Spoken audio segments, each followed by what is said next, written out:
Devo confessar que o André falando desta forma, eu me sinto no filme Mágico de Oz, porque não o vejo e ele anuncia a todos.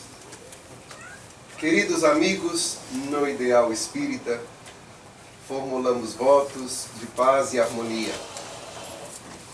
O Espiritismo, ele vem dar a nós os mecanismos reais para a verdadeira paz que todos nós almejamos. Infelizmente, a nossa ciência está ainda muito limitada para detectar a causa dos nossos sofrimentos.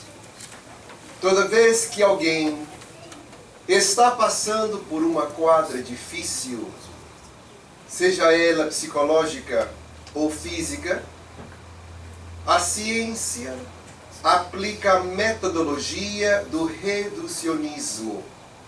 Se o macro está enfermo, é porque o micro também encontra-se doente. A criatura, sentindo algumas sensações desconfortantes, buscará o médico e apresentará os sintomas. O Esculápio escutará com muita paciência para apresentar o diagnóstico, que é a parte mais importante.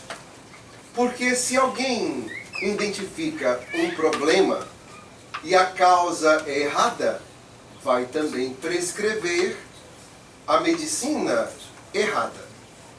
Por isto que entre doença e saúde, a parte mais importante é o diagnóstico. Depois de apresentar o diagnóstico, vem o prognóstico, que seria a visão do doutor sobre a cura daquela enfermidade. Ele poderá dizer, é bem provável que você ficará bom. Daqui a 3 meses, 6 meses, este é o prognóstico. Para logo em seguida vir o tratamento.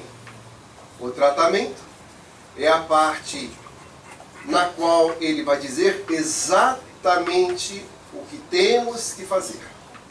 O remédio a tomar, quantas vezes por dia e por quanto tempo. Daí temos 4 passos: sintomas, diagnóstico, prognóstico, tratamento. E se a criatura não seguir com muita disciplina os conselhos do doutor, terá uma reincidência, isto é, a volta da doença. E aquelas pessoas que não são versados em medicina, infelizmente têm um mau hábito de, após se ver livre dos sintomas, não continuam tomando o remédio. Já fiquei bom, e deixa de seguir as ordens médicas, que nos indicou que tomássemos durante 5, 6 semanas. Por quê? Porque a criatura humana, ela quer ver-se livre da dor e não compreender o porquê estava sentindo a dor, confundindo os sintomas com a própria doença. Quando a criatura está sentindo febril, quando os olhos estão lacrimejando, a garganta coçando, isto pode ser sinal de gripe. Estes são os sintomas. Ao buscar o doutor, o indivíduo relatará o que está sentindo. E o doutor dirá, isto se trata de gripe. Vamos aqui prescrever alguns remédios para tratar dos sintomas. Ou a criatura, já sabendo por experiência própria que está com a gripe, vá a uma farmácia e compra Benadryl, por exemplo. O que fará o Benadryl? Vai trabalhar nos sintomas.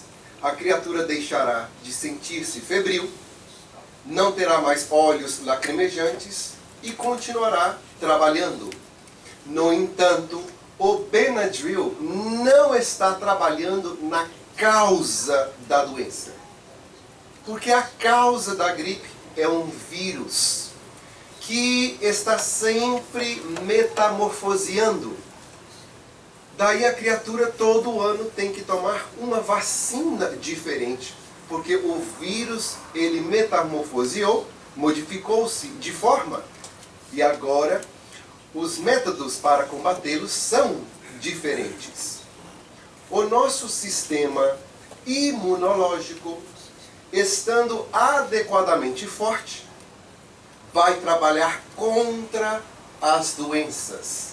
As células brancas são as responsáveis por diluir, por destruir os vírus de toda sorte. A criatura portadora do HIV é um vírus terrível que está sempre modificando. Este vírus, ele trabalha no sistema imunológico, deixando-o completamente debilitado. A criatura portadora, então, do HIV, não morre do HIV. Morre de qualquer doença oportunista, porque chega uma gripe e não há sistema de defesa para lutar contra o vírus da gripe. Quem visita alguém aidético tem que ter uma máscara. Por quê? Não é por medo de contaminação. É porque o visitante, ao estar com o enfermo, pode transmiti-la uma doença oportunista.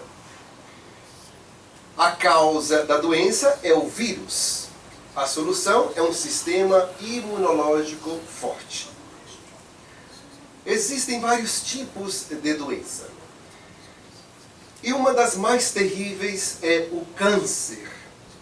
Mas como começa um câncer? Através de uma multiplicação descontrolada das células.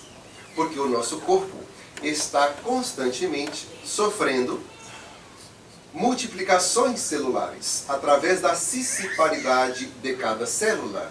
Morrem milhões de células diariamente e nascem milhões de células diariamente.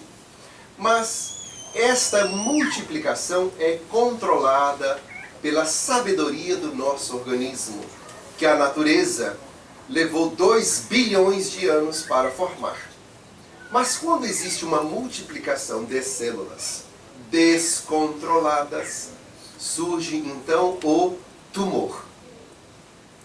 A criatura, não identificando o tumor, infelizmente, ele transformará em um câncer. E é claro que é muito mais dificultoso tratar um câncer de um tumor. É preferível, se tivéssemos opção de escolha, cuidar do tumor ao invés de cuidar do câncer. Porque o tumor, quanto mais pequeno detectado for, mais fácil é o tratamento. Há alguns tipos de tratamento para o tumor. Existe a radioterapia, que é através de ondas de rádio, não ondas sonoras que escutamos, mas ondas, queima o tumor. Mas as próprias ondas de rádio não são inteligentes. Elas vão simplesmente queimar as células tumorosas. Vai também queimar as células saudáveis.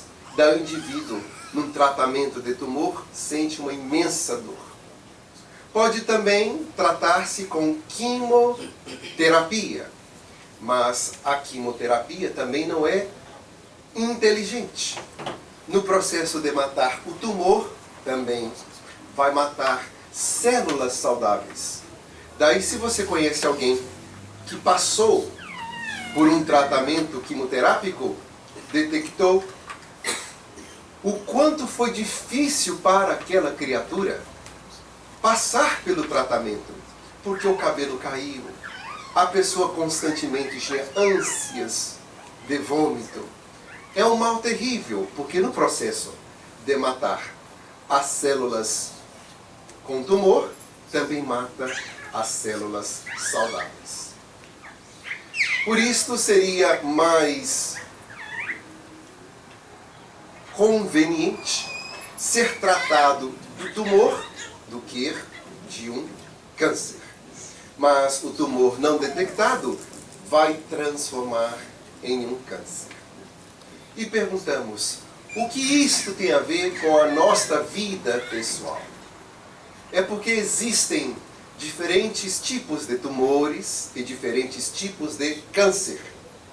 Existem tumores morais e existem cânceres morais. A palavra moral está relacionada ao nosso comportamento, à nossa vivência mental. Daí também existem o tumor da alma e o câncer da alma. É preferível então que trabalhemos no nosso tumor do que esperar desenvolver-se em um câncer. As doenças então físicas, de acordo com o Espiritismo, muitas vezes é um tratamento para a alma. A criatura que se encontra enferma no corpo físico está passando por um tratamento espiritual. Porque, infelizmente, a nossa míope espiritual faz com que vejamos que estamos mal quando temos uma doença. E que estamos bem quando não temos doença. E nem sempre é assim. Há pessoas que fisicamente não têm doença nenhuma, mas moralmente e espiritualmente são muito enfermas. E o corpo está ali resistindo à enfermidade espiritual, até que um dia não aguenta os bombardeios mentais, morais e adoece. Segundo Emmanuel, em o livro O Consolador, pergunta 96, 97, 98, ele faz um tratado de que todas as doenças do corpo são provenientes da alma. E encontramos no capítulo 5 do Evangelho segundo o Espiritismo os tormentos voluntários. Este capítulo é o maior do Evangelho segundo o Espiritismo, porque explica o porquê das dores. E veja que interessante o título desta parte. Tormentos voluntários. Algo que é voluntário é aquilo que nós escolhemos. Um tormento, um sofrimento voluntário. E os espíritos evoluídos vão afirmar que não existe no planeta Terra pessoas que sofrem mais do que os invejosos e os ciumentos. Quando que nós enxergaríamos que inveja e ciúme é uma doença? Quando, infelizmente, principalmente a nossa cultura teima em afirmar que o ciúme é um tempero para o relacionamento. Não tempera nada, só dá confusão. Por que a criatura ciumenta está sempre em sofrimento? Porque o ciumento, ele acredita dono do seu companheiro ou da sua companheira. Ele acredita que a sua mulher não é uma companheira, é alguém ou algo que lhe pertence.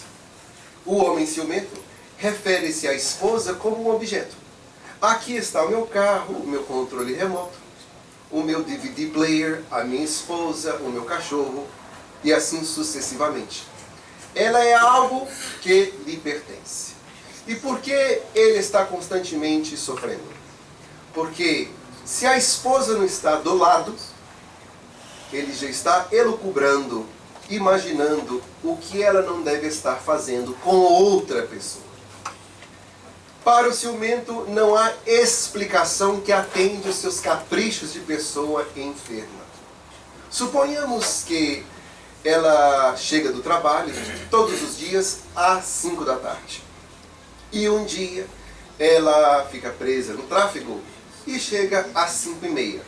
Durante aqueles 30 minutos, o doente está imaginando que ela está com o Ricardão. Eu lembro, na festa de Natal da companhia, quando eu fui visitá-lo, estive lá, eu vi como os dois conversavam de forma tão íntima. E assim ele está imaginando que ela está com outro. E é neste momento que os nossos obsessores, pessoas a quem nós prejudicamos em reencarnações passadas e desejam fazer vingança com as próprias mãos, utilizam de todo o lixo mental que está em nossa mente para nos perturbar. Aqueles que são viciados em assistir novelas, e se você tem a infelicidade de assistir as novelas hispanas, que para mim são as piores do mundo. Por quê? Porque a única diferença de uma novela hispana para outra é o cavalo na abertura da novela. Porque é sempre a mesma abertura. Alguém mostrando o poder aquisitivo montado num cavalo. E a história é a mesma. Uma mulher muito rica, que tem um filho, claro, muito rico, e ele se apaixona por quem? A empregada pobre. E o desenrolar da novela é o mesmo. Ela detestando a esposa que o filho escolheu. Mas durante o desenrolar da história, o que acontece? Muitas traições, muita troca-troca de casais.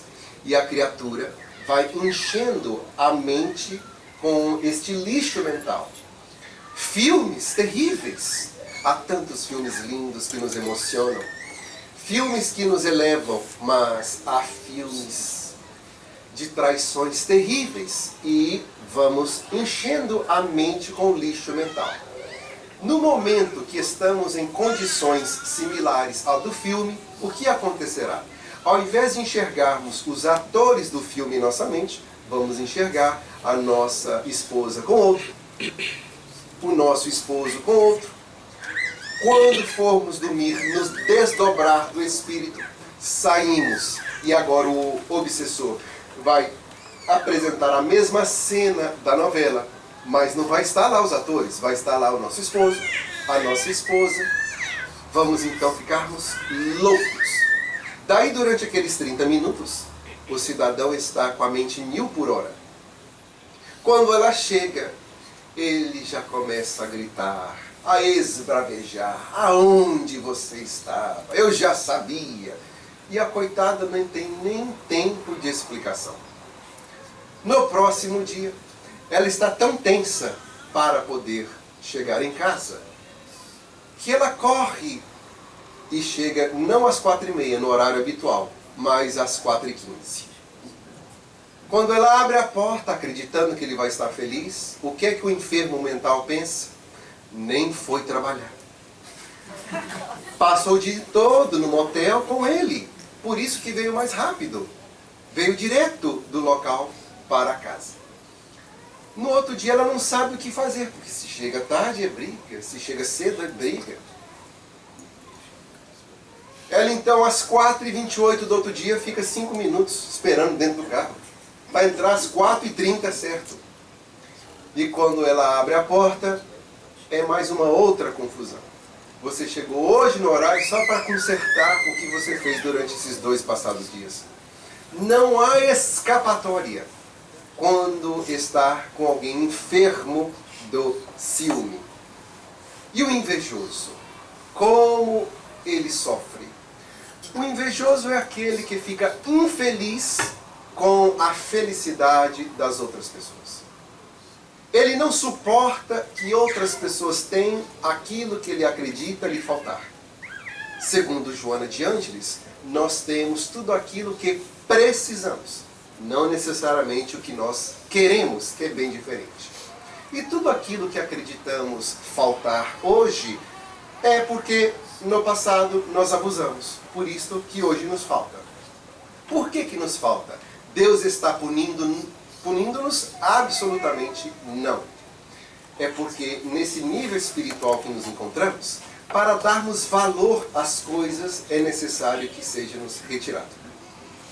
Então, o invejoso, quando ele contempla alguém que ele acredita estar mais feliz que ele, para ele é um dia de morte.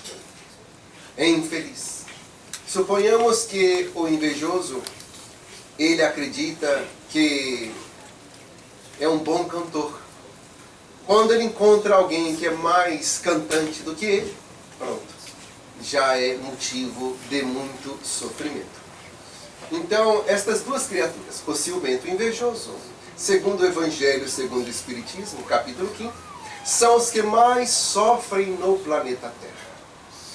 No entanto, se alguém está com um tumor, ou se está com câncer, ao ir ao médico, o médico não tirará células para colocá-las sob a luz do microscópio, para buscar pelo ciúme ou pela inveja. O que o médico está procurando? Alguma degenerescência genética, alguma desestruturação molecular. É isto que o Esculápio está buscando. Não está investigando se a criatura é invejosa ou ciumenta. Então suponhamos que a criatura, tomada de ciúme, de inveja, tem se sentido assim por largos anos. O perispírito, que é a forma que dá forma ao nosso corpo físico, vai sentindo o impacto destas energias negativas. E o nosso perispírito, que é a roupagem do espírito, é ligado ao nosso corpo molécula a molécula. E as moléculas do nosso corpo, em sua intimidade, é uma estrutura energética. Estamos aqui nesta realidade orgânica. Este organismo é composto de órgãos, coração, fígado, pulmão. Os órgãos são compostos de tecidos, os tecidos de células, as células de moléculas, as células de átomos, os átomos de prótons, elétrons e nêutrons. Em outras palavras, na nossa intimidade orgânica, somos energia. E o ciúme, a inveja, elas têm um componente energético. O ciumento, quando ele tem uma crise de ciúme, arrebenta as coisas. Começa a descontar nas portas, por exemplo. Né? Um casal que ela sofre de ciúme, vamos agora dar um pouco de ciúmes para ela. Né? O primeiro exemplo foi do homem. Eles chegam numa festa e ele normalmente vai cumprimentar as mulheres, os convidados, e vai sorrir, vai conversar. Ao ir embora, pelo olhar ele já sabe que a coisa não está boa, porque o ciumento ele conversa, faz uma palestra com uma olhada. Ele entra do carro e pela altura da batida da porta do carro, ele já sabe o nível da confusão. Por que que vocês têm que ser tão engraçadinho? Agora todo mundo sabe quem você é. Você é sempre muito aparecido e a confusão vai os próximos 7 dias. E eles são novamente convidados para uma outra festa. O que acontece? Ele então raciocina, porque o homem não sente. Ele pensa friamente. Falar com as mulheres, confusão em casa. Então silêncio, paz dentro de casa. Ele chega à festa e fica igual uma múmia parado. As mulheres esticam a mão, ele finge que não vê. Senta e não conversa com ninguém. Vocês já conheceram maridos controlados assim pelas mulheres?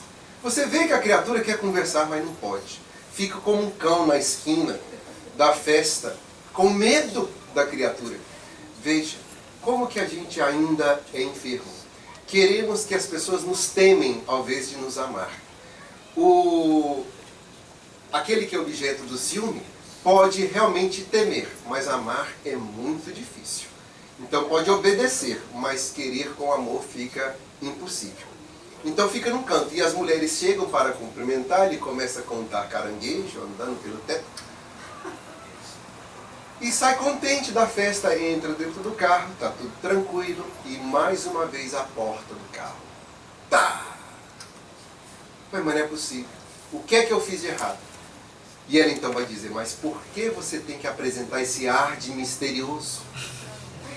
Estão todos pensando que você é um agente do FBI, um policial da Interpol.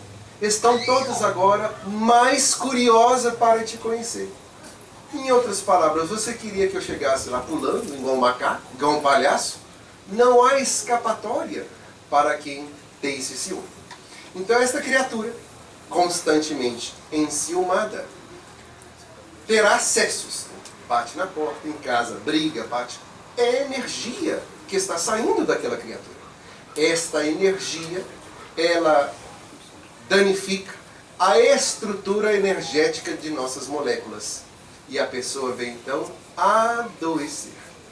O sistema imunológico vai aguentando aquele bombardeamento mental, até que chega um ponto que não aguenta mais. E a criatura vai ter uma enfermidade que simpatiza por ela. E isto é muito antigo, porque Hahnemann, o pai da homeopatia, já afirmava: não existem doenças, e sim doente. A criatura enferma que causa as suas enfermidades. Daí todo aquele que enferma no corpo é porque está doente da alma. Todas as doenças procedem do espírito. Daí Emmanuel afirmar, na pergunta 97 de Consolador, que todos os remédios da alma também estão no espírito. Porque quando nós temos uma mente sã, teremos um corpo são. Daí é nós que controlamos as nossas doenças ou a nossa saúde. E o Espiritismo, ele nos traz a metodologia para livrarmos das doenças. Compreendendo-nos, fazendo com que vejamos que as doenças do corpo, na realidade, é uma cura para a alma, em diversos níveis. Tantos aqueles que têm um tumor moral, para aqueles que têm um câncer moral. Darei um exemplo. Em nossa atividade profissional, muitos aparecem na segunda-feira, presos na cadeia, onde trabalhamos, porque no final de semana estavam divertindo. Isto é, para divertir tem que embriagar. Não há nenhuma necessidade da criatura divertir e ao mesmo tempo se embriagar. É um desequilíbrio mental. E o que acontece? Foi para um certo bar, tomou todas e saiu dali a 80, a 90 milhas por hora, não se dando conta. A polícia pega e leva preso, toma a carteira. E vai ficar ali pelo menos uns 3 meses e a carteira perderá por 6 meses. Esta criatura tem o quê? Tem um tumor moral. Por quê? Porque se estava bebendo e estava dirigindo, não é que queria matar alguém com seu carro. Ninguém bebe para sair e dirigir com a intenção de matar alguém. Mas está criando as condições para isto acontecer. Daí é um tumor moral. Então é excelente que a criatura foi pega desta forma, por excesso de velocidade. Porque para nós é muito difícil quando a criatura chega lá com câncer moral. Isto é, bebeu, dirigiu e matou. Nunca vamos esquecer desta jovem de 19 anos de idade. Ela tinha o seu high school sweetheart, que disse a ela que ele estava com 19, ela também. Eles passaram 4 anos do high school juntos. E que ele queria ter outras experiências amorosas. Que talvez de futuro eles se reencontrariam para poder ficar juntos. Mas que no momento ele não queria. Como que ela lidou com aquela situação? foi para um bar, comprou num liquor store, depois de sair embriagada do bar, uma garrafa de vodka, foi para um parque e colocou músicas bem depressivas. E quando a gente está deprimido, a gente encontra a música certa para nos deprimir. Se você é hispano, você vai escutar a bachata. Já ouviram falar? É uma poluição sonora. É um ato de terrorismo contra o ouvido, aquele tipo de música. Se somos brasileiro, Valdico Soriano. Americano, vamos escutar o blues. Mas vamos encontrar uma música depressiva. E ela foi escutando, se embriagando, deu uma charré no carro, sentiu o carro mexendo um pouco, continuou indo para casa. Passado meia hora, a polícia chegou, levou-a presa e ela pouco se importou, porque ainda estava embriagada. Passado 24 horas, o álcool saiu do organismo e os problemas lá estavam, do mesmíssimo jeito como ela os deixara antes de beber. Porém, multiplicado agora ao infinito, porque ela matou o filho do juiz da sua cidade, enquanto ele corria no parque. Ela pegou 23 anos de prisão.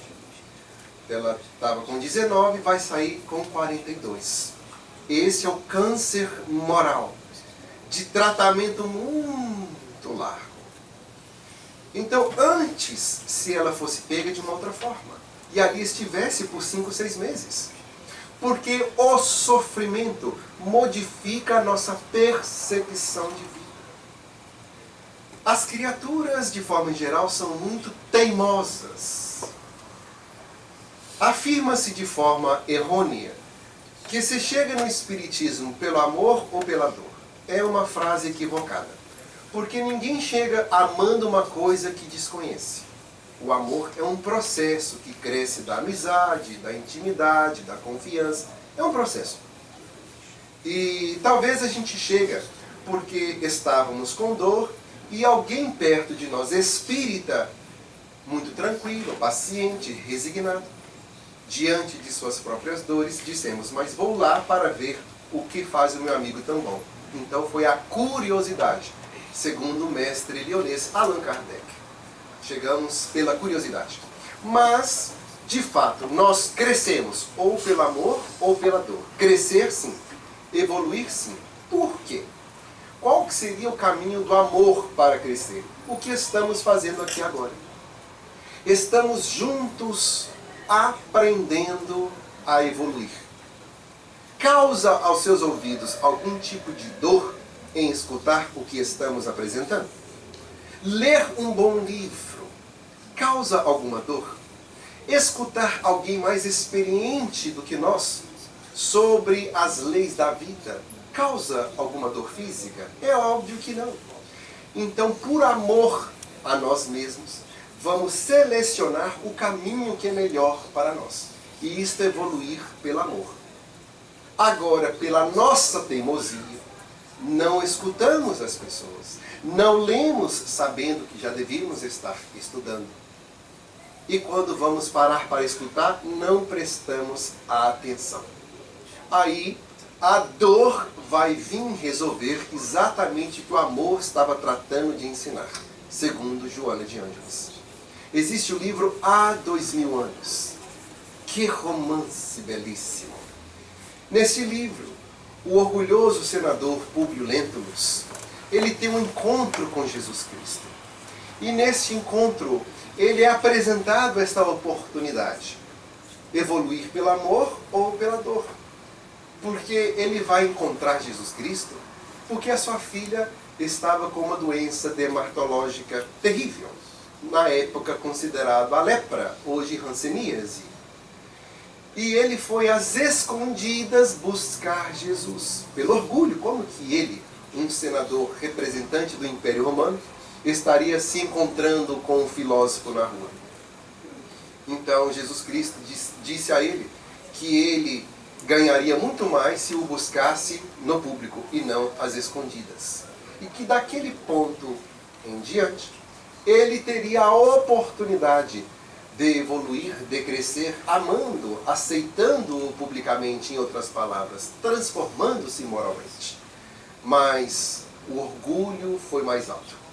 E ele não considerou a moral ensinada pelo Cristo e manteve o seu orgulho.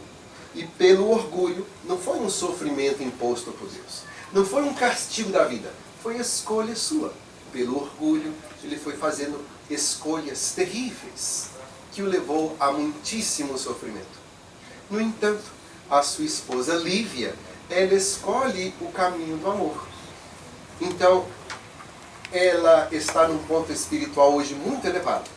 Chico Xavier disse ao Divaldo Franco que o Espírito Emmanuel, que foi Públio Lentulus naquela reencarnação, até hoje, ele se esforça muito espiritualmente para chegar ao nível espiritual onde Lívia se encontra. Um, porque optou pela dor, devido à teimosia, o orgulho, e o outro, que escolhe o caminho do amor. Então, estarmos estudando, aprendendo, enriquecendo a nossa mente de conhecimentos, selecionando os programas televisivos, as nossas músicas, tudo isto é uma atitude de alto amor, que nos leva à saúde espiritual. Mas, se optarmos pela teimosia, vamos automaticamente escolher a dor. Então as criaturas lá chegam neste estado de alma, com esse câncer moral, pela teimosia. Porque antes de nós optarmos por algo errado, a vida nos avisa. Deus nos avisa. Ou pela nossa mãe, pelo pai, pelo amigo, ou um filme de mensagem otimista, uma música, nos diz exatamente aquilo que não devemos fazer. E, no entanto, alguns prosseguem e fazem. E chegam lá com esse câncer moral. Um outro exemplo. Mulheres que batem homens e homens que batem mulheres. Tumor moral. A criatura que violenta outra através dos socos é alguém que tem tumor moral. É muito difícil de acreditar que um homem batendo numa mulher, ou vice-versa, queira a morte da outra criatura. Então, quando é preso, é muito bom que é preso. Se você conhece uma amiga que está sendo violentada quase todos os dias pelo marido, você vê ela com o olho roxo, a bochecha roxa, e ela está sempre caindo em escadas, considere a polícia, que aí está para fazer isto, antes do que acontece algo pior. Quando chegam lá, que bom que chegaram lá. Por quê? Porque passando esse tempo na cadeia, terão a percepção do que pode acontecer se eles não modificarem no futuro. Ficam lá numa roupa de papel, sem cama, sem cochoado, absolutamente sem nada. Por que estão nesta roupa de papel, com muito frio? Porque quando eles chegam lá, através destes crimes, podem cometer o suicídio. Então é um ato preventivo de colocá-los em roupa de papel. E aquela intensidade de dor é uma forma de trazê-los à realidade. O sangue esfria e começam a concluir: isto pode ser o meu futuro, se eu não tomar muito cuidado. É excelente, então, que chega lá nestas condições. Porque quando chega com o câncer moral, isto é, matou a esposa, matou o marido, aí já é tarde demais.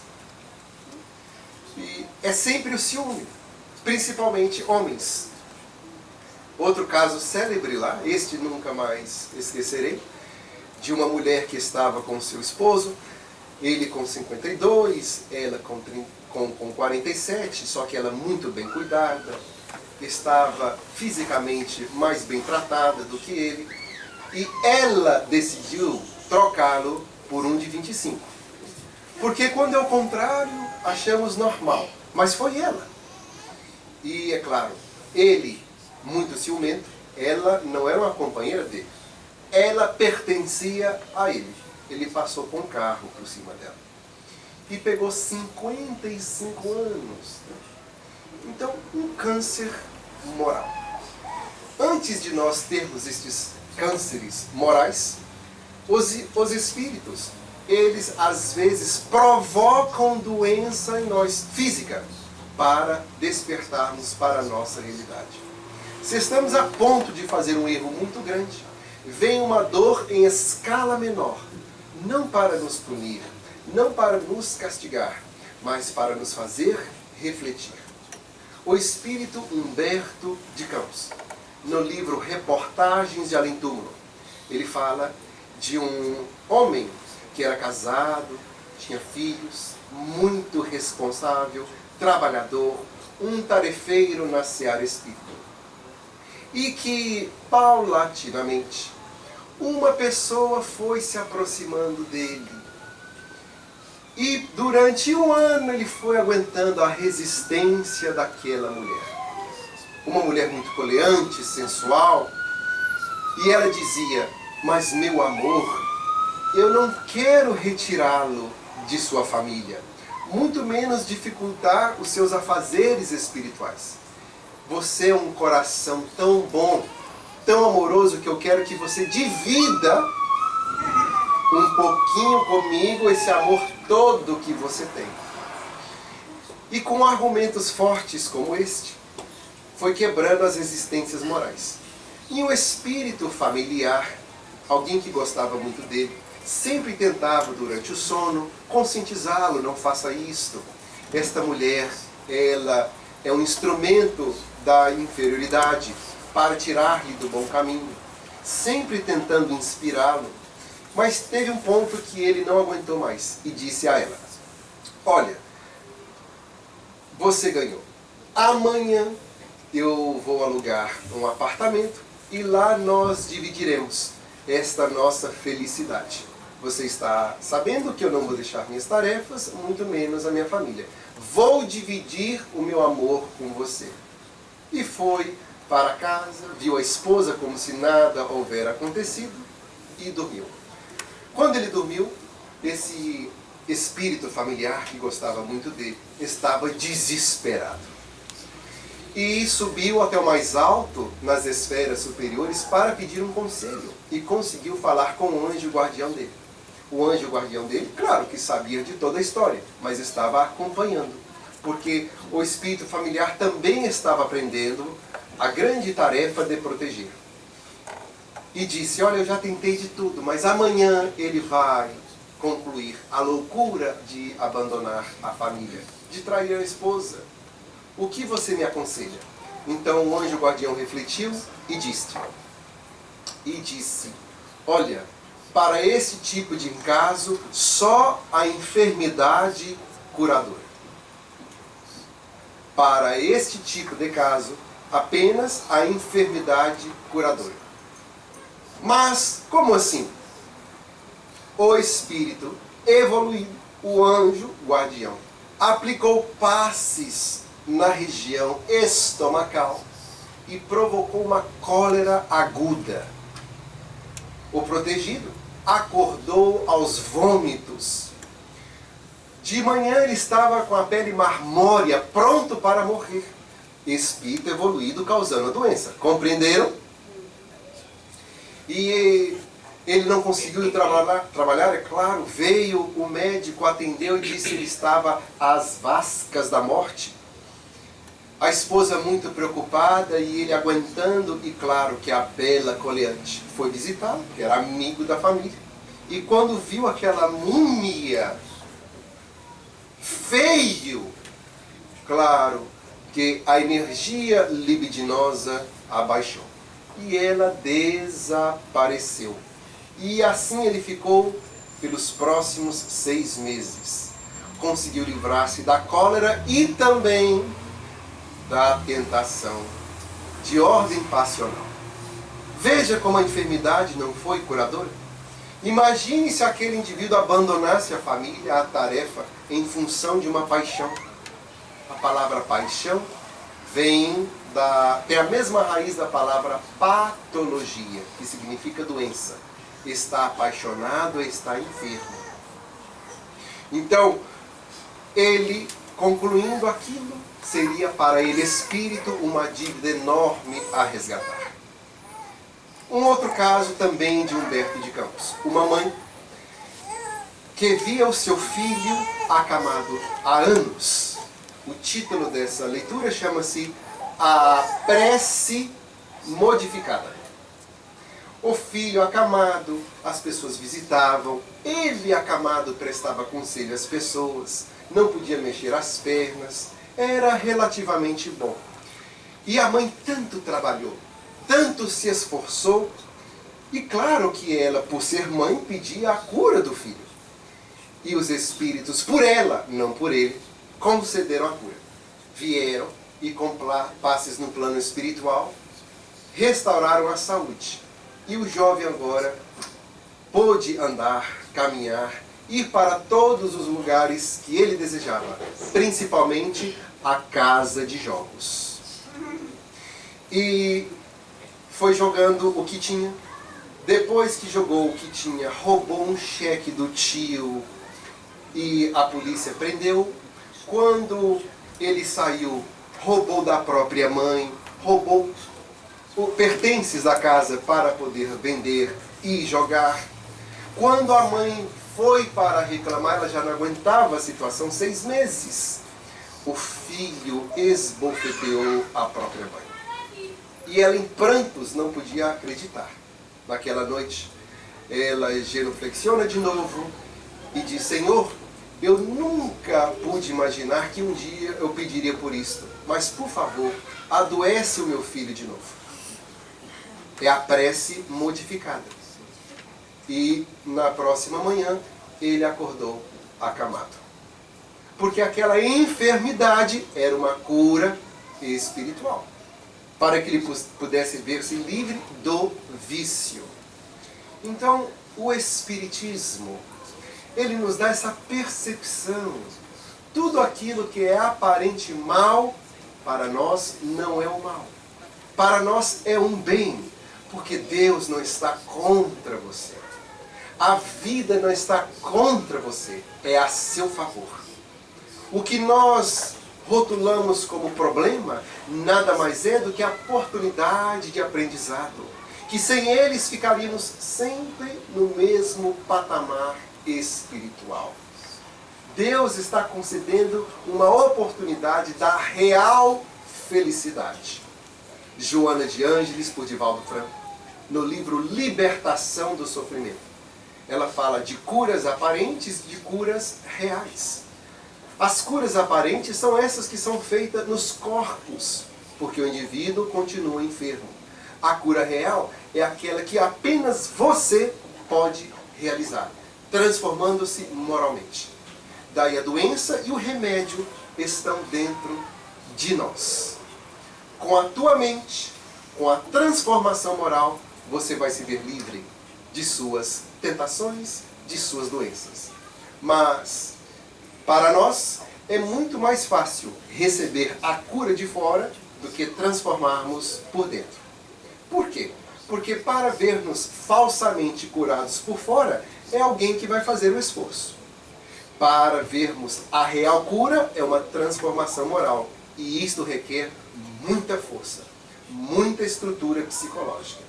Daí, fazer sacrifícios. O que é sacrificar? É escolher por uma coisa que devemos em detrimento daquilo que gostamos. O diabético, por exemplo, ele gosta de comer chocolate, sorvete, tudo aquilo que tem muito açúcar. Deve comer? É óbvio que não. Quer comer?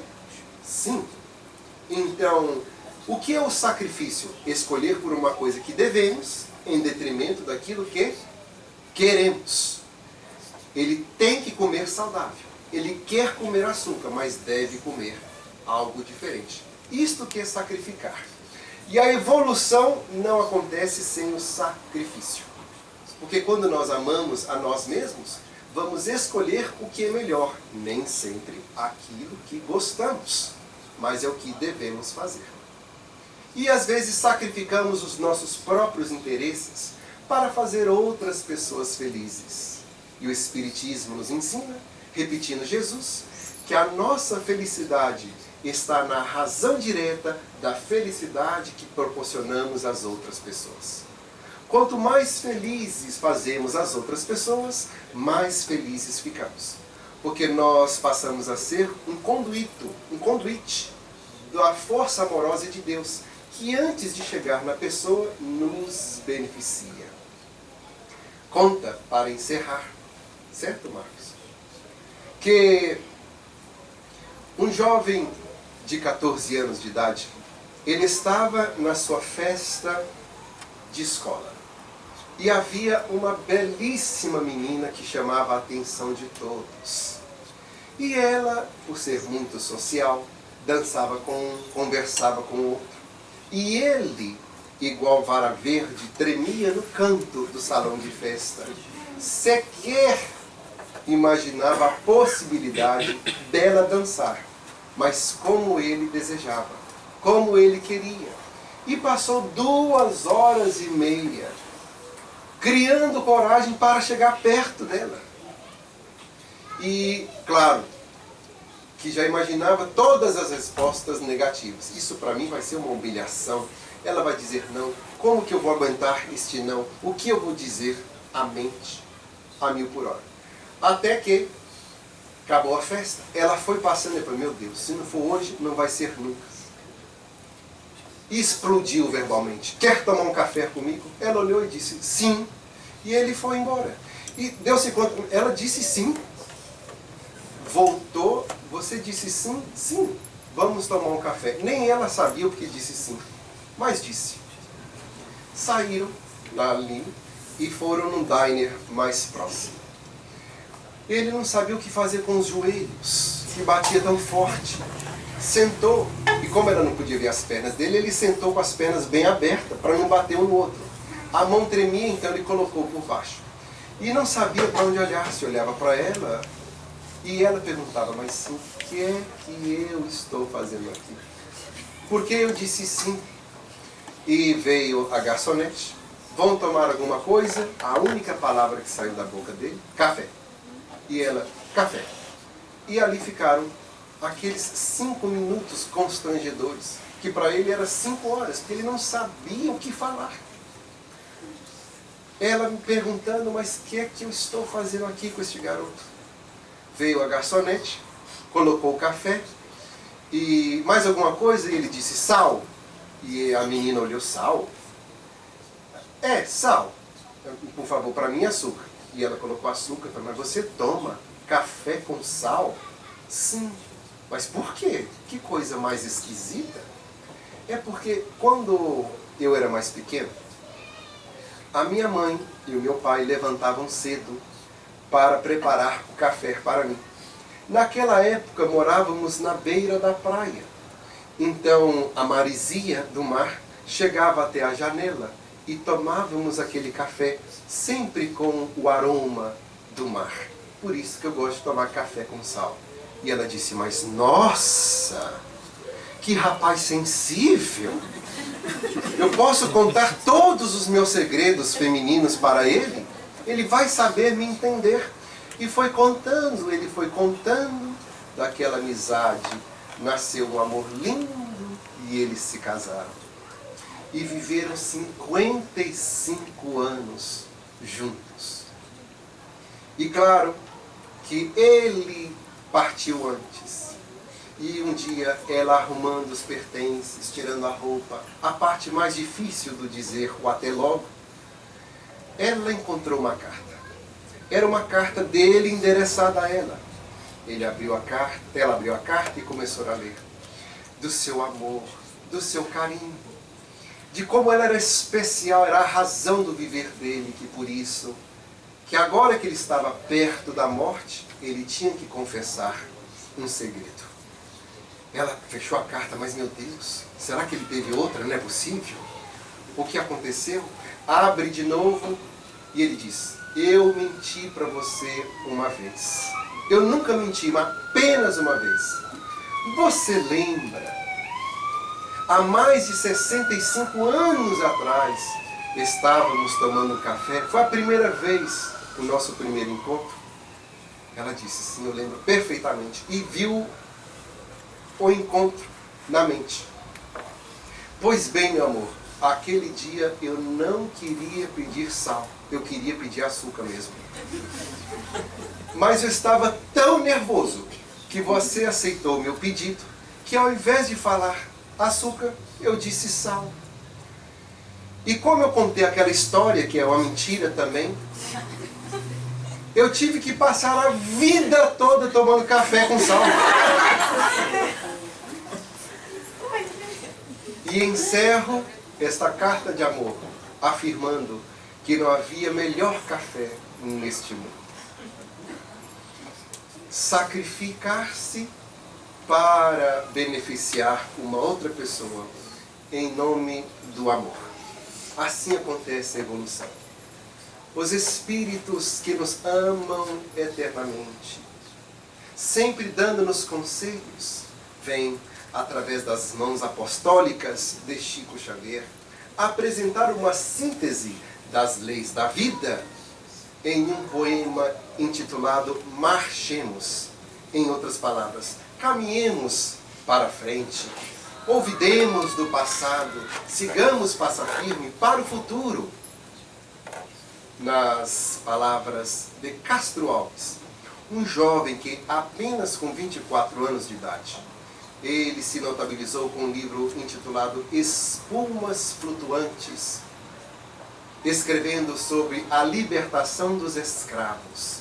Este mesmo jovem volta por Francisco Cândido Xavier e escreve um poema dificílimo em sua estrutura poética chamado Cestilhos.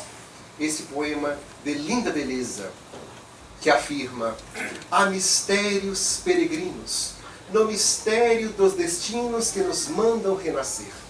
Da luz do Criador nascemos, múltiplas vidas vivemos, para a mesma luz volver. Buscamos na humanidade as verdades da verdade, sedentos de paz e amor. E em meio aos mortos-vivos somos míseros cativos da iniquidade e da dor. É eterna luta bendita em que o espírito se agita na trama da evolução. Oficina onde a alma presa forja a luz, forja a grandeza da sublime perfeição. É a gota d'água caindo no arbusto que vai subindo, pleno de seiva e verdor. É o fragmento de estrume que se transforma em perfume na corola de uma flor. É a flor que, eterna expirando, cai ao solo fecundando, deixando o chão duro que produz, espraiando aroma leve nas aragens que passam breve nas madrugadas de luz.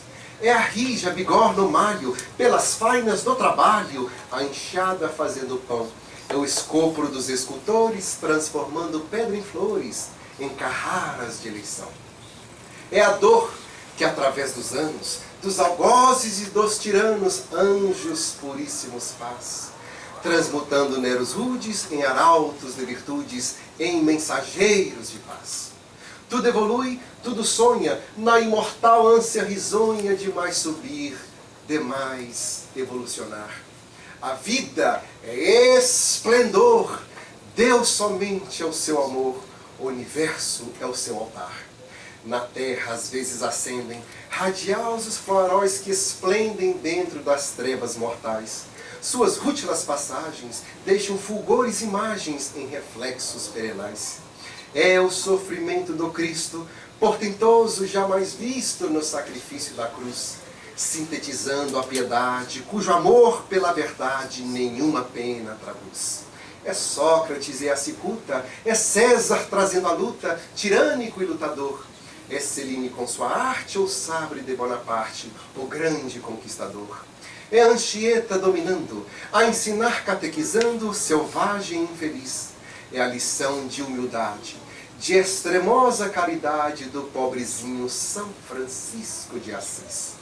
Ó bendito quem ensina, quem luta, quem ilumina, quem o bem e a luz semeia, Nas fainas do evolutir terás aventuras que anseias, nas sendas do progredir. Uma eterna voz ressoa, no universo inteiro ecoa, para frente, caminhar. O amor é a luz que se alcança, tende fé, tende esperança, para o infinito marchar. Muito obrigado, meu Deus, pela bênção do falar. Fico satisfeitíssimos que vocês encontraram finalmente um novo centro, um novo lar. Muito obrigados a todos pela paciência de nos escutar.